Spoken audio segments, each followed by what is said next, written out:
Chapter 2. Tubig! Tubig! Boses ni Isay. Agad tuminto si Marshall at binuksan niya ang pinto sa likod. Inalalayan niya to sa pag-upo at inabutan niya ng tubig. Here! Tura ni Marshall at siya pa ang humawak sa bote ng tubig. How's you feeling now? Okay na ako, salamat. Sino kayo at nasan ako? Mga tanong niya sa lalaki. Ako si Marcel.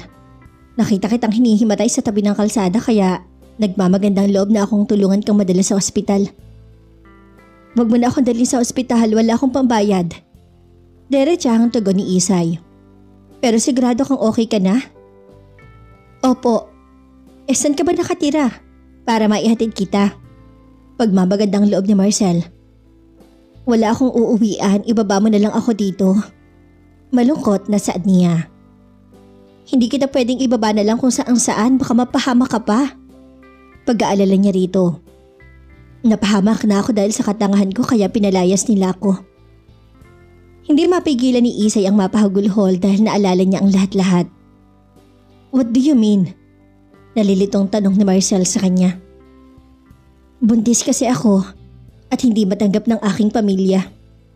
Tinalikuran din ako ng lalaking nakabuntis sa akin.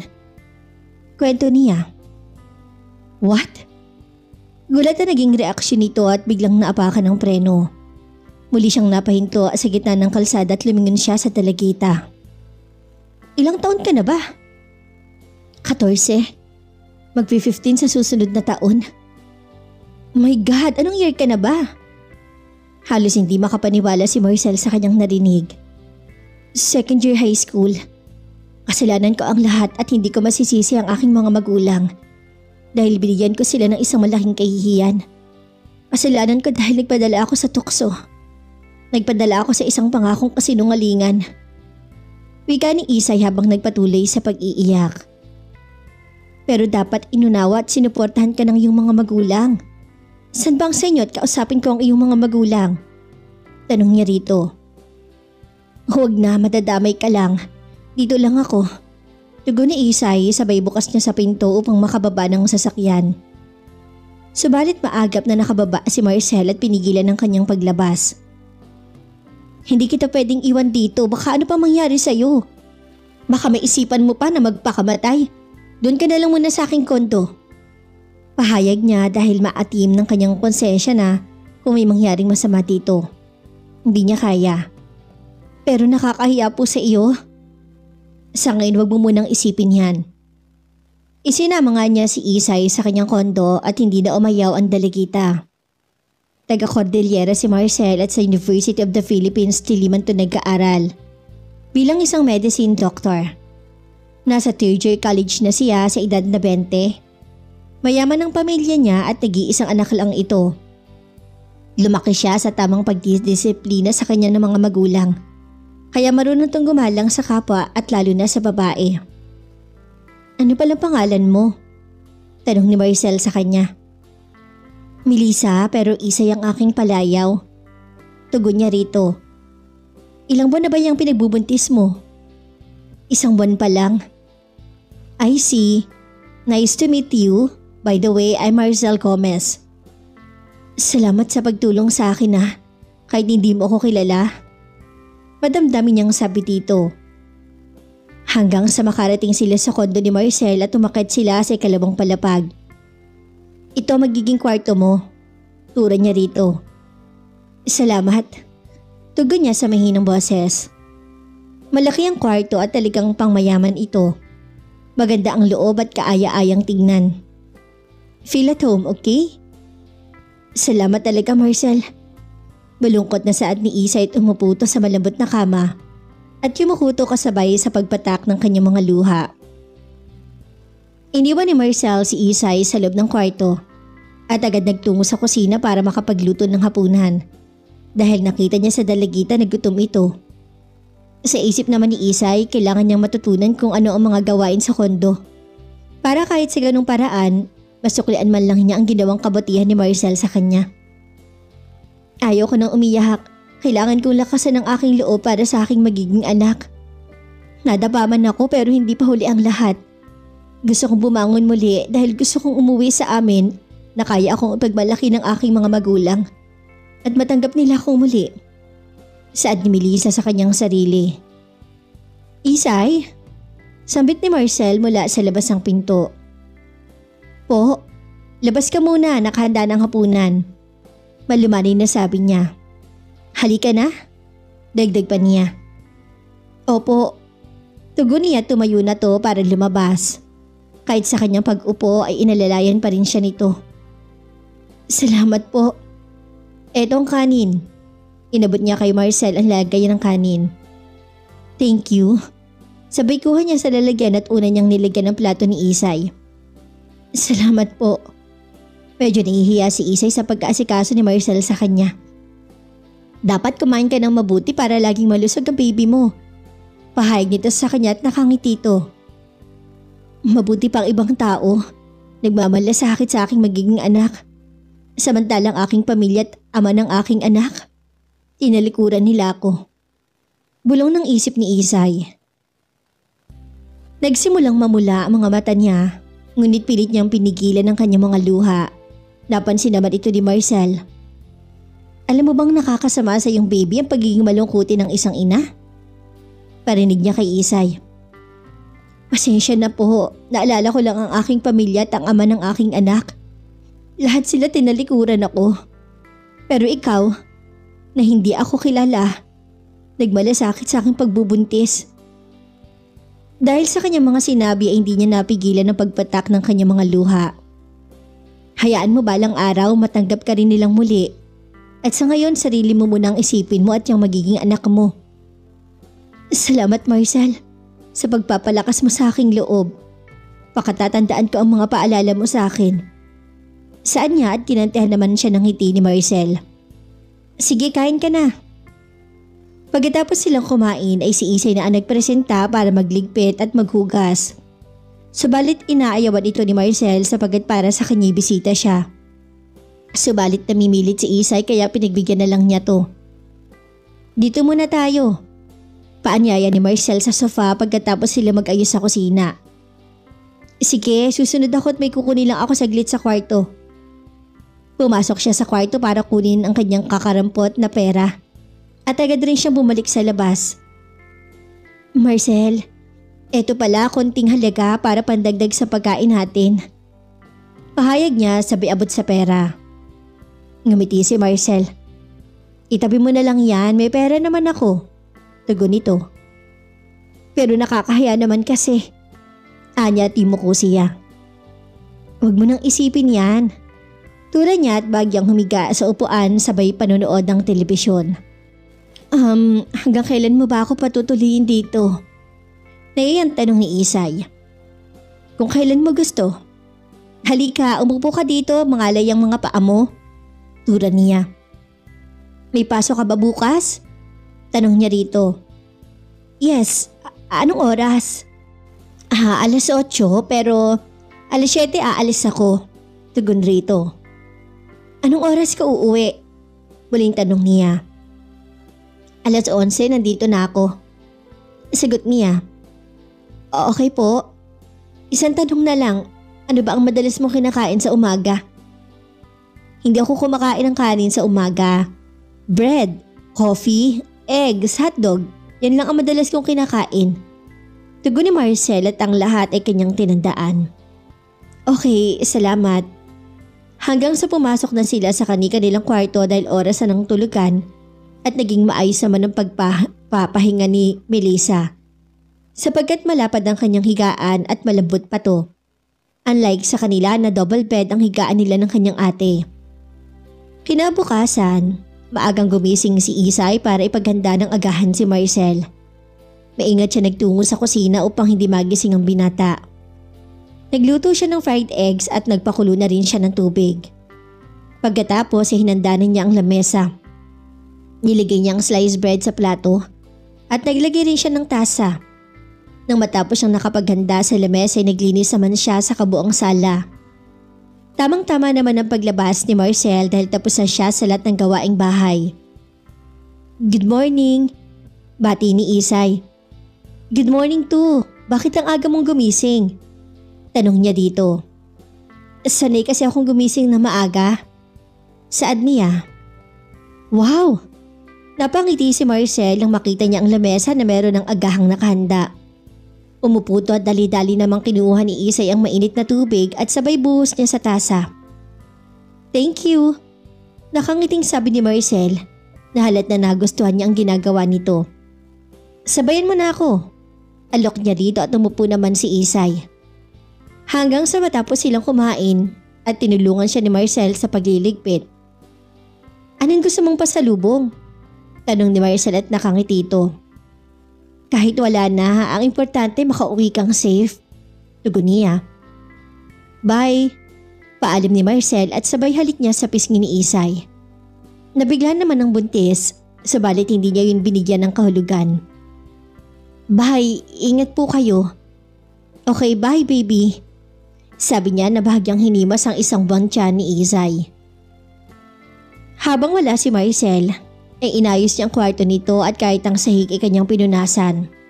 Ang lahat ng kalat ay kanya ring niligpit. Nang matapos siya maglinis, nilaban naman niya ang mga duming damit ni Marcel. Pero ang automatic washing machine sa loob ng banyo nito. Ngunit ang problema hindi siya marunong gumamit. Kaya ang ginawa niya ay kinamay na lang niya ang mga labahan. At dahilan para magkasugat-sugat ang kanyang mga kamay. Pero hindi ininda ni Isay. Dahil para sa kanya, maliit na mga sugat lang yun at madaling maghilom. Ngunit ang sugat ng kanyang puso ay walang kasiguraduhan kung kailan maghihilom. Nang matapos siyang maglaba, nagluto na naman siya ng tanghalian nila ni Marcel. Adobong manok ang kanyang niluto at corn soup. Buti na lang marunong ako magluto. Kahit pa paano nakatulong sa akin. Tama si Mama na ang lahat niyang natinuturo sa amin ni Ate, mapapakinabangan namin pagdating ng panahon kung sakaling kami ay nasa bahay ng ibang tao. Bulong niya at hindi niya mapigilan ng mapaluha dahil naiisip niya ang pangaral ng kanyang ina na ang lahat ay tama. Patawarin mo po ako, Ma.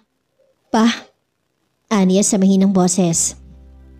Tamang-tamang alas 11 ay dumating si Marcel at nakahanda na ang lamesa. Sa mga oras ng iyon ay nasa loob ng kwarto si Isay at nakahiga dahil may susi si Marcel kaya hindi na siya nag-doorbell. Maingat niyang binuksan ng pinto sapagkat ayaw niyang maistorbo ang bisita. Wow! Napangiti na naman siya nang makita nito ang lamesa na may nakandang pagkain. Nagpalinga-linga siya sa paligid at natuwa to dahil sobrang linis ng buong loob. Isay! Masigla niyang tawag. Po? Tugon ni Isay at dali-dali siyang pumangon. Hi! Bati ni Marcel at sabay halik na naman niya sa pisngi nito. Kumusta ang pag-aaral mo? Nakangiting tanong niya dito. Good. Maikli naman tugon niya. Siya nga pala Isay. Eto ang pasalubong ko. Mga prutas at iba pa. Pinamili rin kita ng personal needs mo. Sabi dito. Naku, hindi ka na sana nag-abala Marcel. Baka makulang na yung allowance mo. Pag-aalala niya. It's okay, Isay. May konting ipon pa naman ako. Tugon niya. Pinuklat niya ang pasalubong ni Marcel sa kanya. Ano to? Tanong niya dahil hindi nito alam kung ano yun. Cross-stitch yan. Para kung wala kang ginagawa dito, yan ang gawin mong libangan. Pahayag niya. Salamat talaga dito. Kamusta pala si baby? Masayang tanong niya. Okay lang naman raw siya. Nakangiti naman tugon nito. Sa pagyuko ni Marcel ay nakita niya ang namumulang mga kamay ni Isay at may kaunting sugat to. Agad niya yung hinawakan at tiningnan. Ano nangyari dito? Pagtatakan tanong niya. Wala to. Tugon niya na may kasamang mapaklang ngiti at agad binawi ang kamay. Anong wala? Meron no? Anya at muling kinuha ang kanyang kamay. Nilaban ko kasi ang mga labahan at sa pinanghigaan mo at pasensya na nangialam ako. Nakayo kong sabi nito. Oh, really? Anyway, thank you pero sana hindi mo kinamay. Dahil may washing machine naman sa loob ng aking banyo. Nakangiting tugon ni Marcel na halatang masaya siya sa ginagawa niya. Oo, nakita ko naman pero hindi kasi ako marunong gumamit. Hayaan mo tuturuan kita. Pero pwede mo namang hindi gawin yan kasi may Tagalaban naman na nagpupunta dito every Saturday. At siya na rin ang naglilinis. Paliwanag niya. Wag mo na lang papuntahin dito. Ako na lang ang gagawa sa lahat para kahit papaano masuklian ko man lang ang pagtulong mo sa akin. Tura niya. Isay, tinulungan kita kasi magaan ang loob ko sa'yo. Hindi kita tinulungan para gawin ka lang katulong dito. Alam ko naman yun. Pero hayaan mo na lang ako, Marcel. Masaya naman ako sa aking ginagawa eh. Okay, sabi mo yan eh. Tara na, kumain na tayo. Wika ni Marcel sabay hila niya sa buntis. Nang matapos silang kumain at makapagligpit, tinawag ni Marcel si Isay. Bakit po? Tago naman niya nang makalapit to. Paupo ka dito at gagamatin ko yung sugat mo. Umupo naman siya sa tabi at kinuha ni Marcel ang kanyang kamay at pinatong sa kanyang hita. Sabay punas niya ng ointment cream. Thank you. Nakangiti niyang sabi. Welcome. Tugon niya sabay kurot nito sa malabolang mukha ni Melissa. Nang matapos siyang maggamot ay nagpaalam na tong matulog muna dahil nakaramdam siya ng antok. Ganon din si Marcel. Pumasok rin siya sa kwarto para magpahinga. Nagulat naman siya na makita niya ang kama dahil may bihisan at tuwalya na itong nakahanda. Perfect woman, he whispered. Dahil lahat ng nakikita niya kay Isay ay mga gawa nito ay puro kaaya-aya. Wala siya pinagsisiyan sa pagtulong niya sa dalagita. In fact, sobra siyang masaya sapagkat may kasama na siya sa kondo at nakakasundo rin niya to. Kinabukasan ay walang pasok si Marcel. Dahil araw ng Sabado, hindi naman niya alam na dadalawin siya ng kanyang nobya. Tumunog ang doorbell at dali-dali namang lumabas si Isay mula sa kanyang kwarto at agad niyang binuksan ang pinto. Lumaki ang mga mata nito nang makita niya si Isay na tila nagtatanong ang mga titig nito sa kanya. At casual lamang nilitian ni Isay ang babae. Isay, sino yan? Tanong ni Marcel at lumabas mula sa kanyang kwarto. At sabay lapit niya sa pinto. Lindsay? Bulalas niya sa nobya. Babe, who is she? Seryoso niyang tanong. Bago niya akong katulong. Si Isay ang agad na sumagot at may kasamang ngiti. Napatingin naman si Marcel sa kanya na nagtatanong ang mga mata at hindi niya nagustuhan ng sinabi rito. Umalis si Isay sa pinto at nagtungo sa kusina para ipaghanda ng merienda ang dalawa. Hindi mo ba ako papapasukin, babe? Tanong ni Lindsay na natili pang nakatayo sa labas ng pinto. Pasok ka. Napilitang sabi ni Marcel. The truth is hindi niya mahal ang babae. Ito lang ang kusa naghahabol sa kanya. At dahil ayaw niyang ipahiya ang babae sa mga kaibigan ay sinasakay na lang niya to. Second time pa lang na nakapunta si Lindsay sa kaniyang kondo. And this is the first time na pumunta to na mag-isa. Dahil nung una ay kasama nilang mga kaibigan. At hindi pa katagalan ng kanilang relasyon at wala pa nangyari sa kanilang dalawa. Mayaman ang pamilya ni Lindsay. Ngunit ang ayaw ni Marcel sa babae ay masyadong materialistic at mapilit sa kanyang gusto. Dinala ni Marcel ang nobya sa sala upang doon magkwentuhan. Excuse me? Eto snacks. Alok ni Isay. Thank you, Isay. Nakangiting sabi ni Marcel. Welcome po. Tugon nito. Pero si Lindsay parang wala lang at hindi na-appreciate ang ginawa ni Isay. Cake and orange juice ang dinala ng buntis para sa kanila. At tig-iisang plato ang dalawa. Kinuha ni Lindsay ang teaspoon para kumuha ng cake, ngunit dinahilan lang niya yon upang mabigyan ng gawain si Isay. Oops! Sorry! Pakilinis please! Utos niya matapos itong ihulog ang hiwa ng kanyang cake. Akmang lalapit na sana ang buntis. It's okay, Isay, ako na dito. Magpahinga ka na lang. Pigil ni Marcel at pumasok naman si Isay sa kanyang kwarto. Please, be careful next time. Sabi ni Marcel sa kanyang nobya at narinig iyon ni Isay. Bakit hindi ang katulong ang pinapalinis mo? Inisasabi ni Lindsay. Pagod na si Isay at wala kang karapatan na utusan siya. Dahil hindi mo siya katulong, Lindsay. Pagtatanggol ni Marcel sa buntis. Nakaramdam naman ng pagkapahiya ang nobya kaya iniiba na lang niya ang usapan. Babe, kailan mo ba ako ipakikilala sa mga magulang mo? Tanong nito. Wala pa sa plano ko.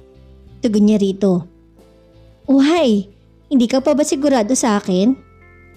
Yes. Remember, 1 buwan mahigit pa lang tayo at hindi mo pa ako kilalang lubusan. At hindi rin kita kilalang lubos. Pahayag ni Marcel. Yeah, you're right. But I'm willing to know you more, babe. Tugon ni Lindsay. Hanggang sa umabot ng 1 oras ang dalawa sa sala at wala pang balak na umuwiin si Lindsay.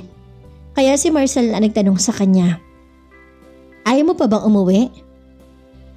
Wala naman kasi akong gagawin sa bahay. Bakit? Ayaw mo ba na dito muna ako? Hindi naman sa ayaw ko pero hapon na kasi. Sige na, ihatid na kita. Sandali lang, magbihis muna ako. Saad ni Marcel sabay tayo niya para magpalit ng damit. Na makalabas si Marcel mula sa kwarto ay agad niyang pinuntahan si Isay. Isay? Sabit niya sabay katok sa pinto. Po? Tugon niya dito. Ihahatid ko muna si Lindsay. Huwag ka magpapapasok kahit sino ha, lalo na't lalaki. Bili niya. Opo Marcel. Wow, okay rin. Parang hindi amo ang kausap. Sabat ni Lindsay. Please don't interrupt kung hindi ka kasali sa usapan. Prangkang sabi ni Marcel. Yan ang isa sa pinakaayaw niya. Ang umasta na lang pinag-aralan. Tumahimik naman si Lindsay ngunit pagsalubong ang kilay. Huwag ka na pala magluto ng hapunan, Isay. Bibili na lang ako sa labas. Tura niya. Sige po. Nakangiting tugon niya sa mas lalong kinainis naman ni Lindsay.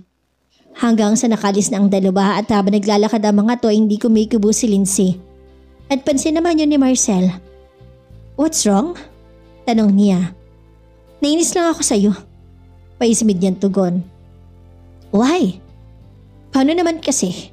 Parang hindi mo ako nobya kung hiyain mo ako sa harap ng iyong katulong. Oh, come on. Ikaw nagsimula, Lindsay. Do you think na tama ang iyong ginawa? Hindi porket may katulong ka, abusuhin mo lang. Tandaan mo, marunong silang masaktan at mapagod. Katwira ni Marcel. One last thing, and I want you to know this. Ayaw ko sa ugaling pinakita mo ngayon. Dagdag pa ni Marcel. Hindi nakapagsalita si Lindsay na para tong disappointed sa nobyo at hiyang-hiya rin ito sa sarili. Hanggang sa nakabalik si Marcel sa kondo, hindi ito kumakatok at nagulat naman si Isay nang tumunog ang pinto at napalingon ito. Wow, tapos na?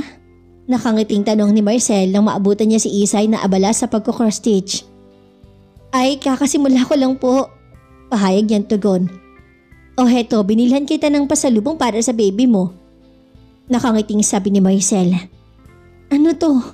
Tanong ni Isay sabay kuha nito sa pasalubong na dala niya. Ice cream para malamigan si baby. Wow, thank you Marcel. Paborito ko to. Masayang saad niya. Me too? Tugon niya. Saluhan mo ako nito ha?